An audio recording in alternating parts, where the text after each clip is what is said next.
So I have to go into a second video, which isn't going to be very long because the other one cut me off. I guess I went over 10 minutes, which I didn't think I'd get even close to.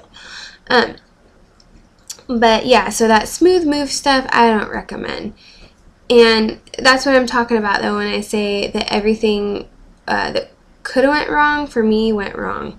There was stress, and you know now that stress isn't going to push those embryos out. I was walking. Walking's not going to do it. I didn't even get to lay back for the full 30 minutes. I was pushing like really hard. And I thought for sure I pushed those embryos out. Oh my gosh, I thought for sure. Oh, and then I got sick. And I've been sick for like a week. So I went in for my second beta, and I don't even remember the exact number. It's like 1,190 something. So it's not exactly doubled, but it's close enough. And I started out with a really high number. So on the 25th, we go in again and find out if we have a singleton or twins. So we're super excited. And sorry, my table's kind of wobbly. I will let you know then what we're having.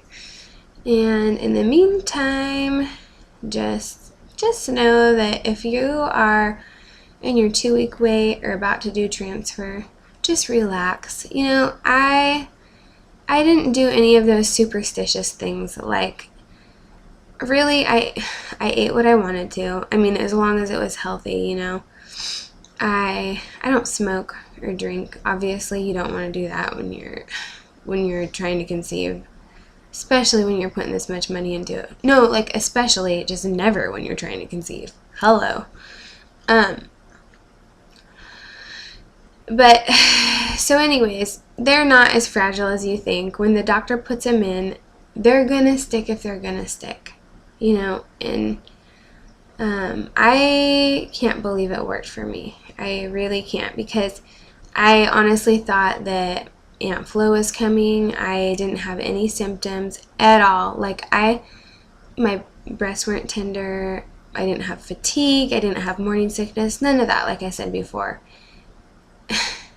And so I'm amazed. Like, I'm totally in shock. When my mom, of course, called, and my mother-in-law, and people were wondering, you know.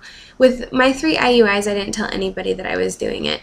But with IVF, I did. I'm back home. My husband was in the Marine Corps before. We were stationed another place. But this time, with all the doctor appointments back and forth and having to tell work anyways, of course I wanted to tell my parents if my boss knew, you know. Like, I love my parents way more than my boss, so might as well tell them too. So, I told my husband over the phone, I said, because he called me to see how it was, but it was his 3rd day of work, and I didn't want him to be in the truck, in the work truck with other guys who he barely knows, and like, he should be able to be excited and express it, not have to try to hide it, you know. And so I just told him my numbers were low and I had to go back in.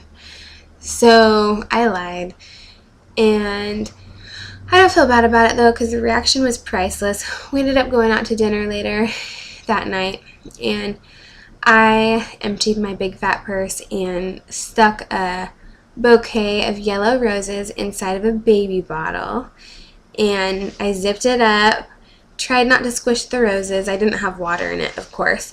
And so then I gave him 2 cards, congratulation cards. I said one was for work, or one was for graduating school, and then the other was for finding a job so quickly. And when he went to open the second one, it said, "Congratulations, your swimmers won the race. Pink or blue, what'll it be? Maybe both. Wait and see." So he like immediately was like, "Wait, what?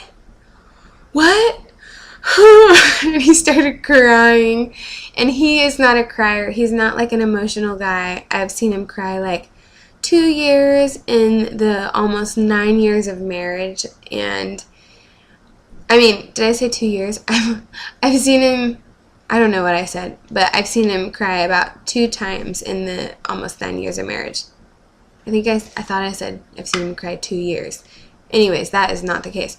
But so it was priceless, a priceless reaction, and I was just so happy. And then right after that, I pulled the bouquet out of the purse, and then I pulled a book out that said, "Please read to me in December, love, baby Ray."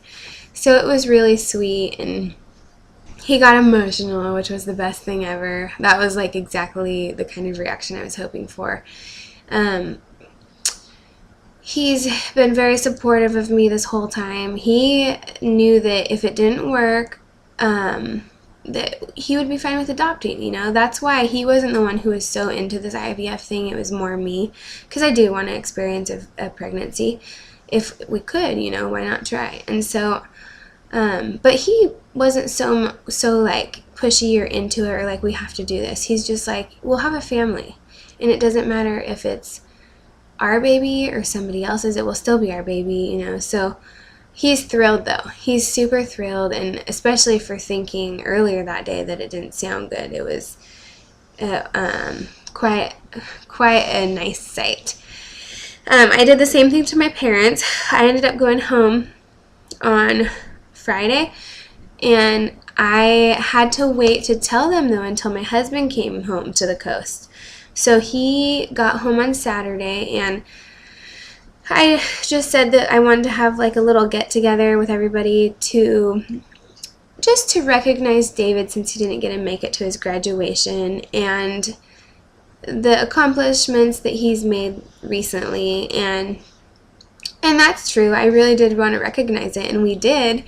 And then after that, I brought out baby bottles, bouquets with yellow roses to the moms, and then little baby books to the dad that said the same thing. It was like the same thing for my husband, but books for the guys, bouquets for the girls. And they didn't get it at first. Like, I was like, "Happy Easter," and the yellow roses are in baby bottles, and they're like, "Oh, thank you." And I'm like, "What are the roses inside?" And they're like, "Baby bottles." I'm like, "Yeah."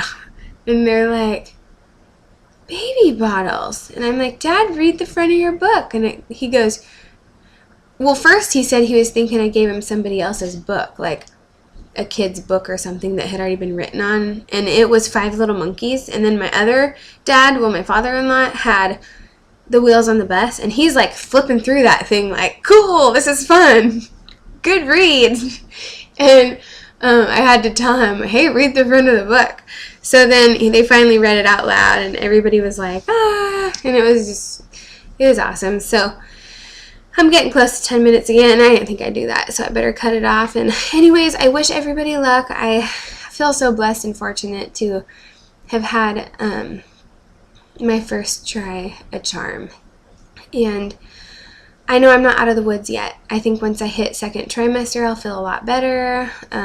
There's a lot of scares, I know, in the first trimester, and I'm still super early, 5 weeks and 2 days. We have 3 frozen embryos left over, so that's something I'm not too sure about. I'm glad it's not like 10 embryos left over, because I would really have trouble with that. But 3, I don't know, we could possibly have 5 kids someday.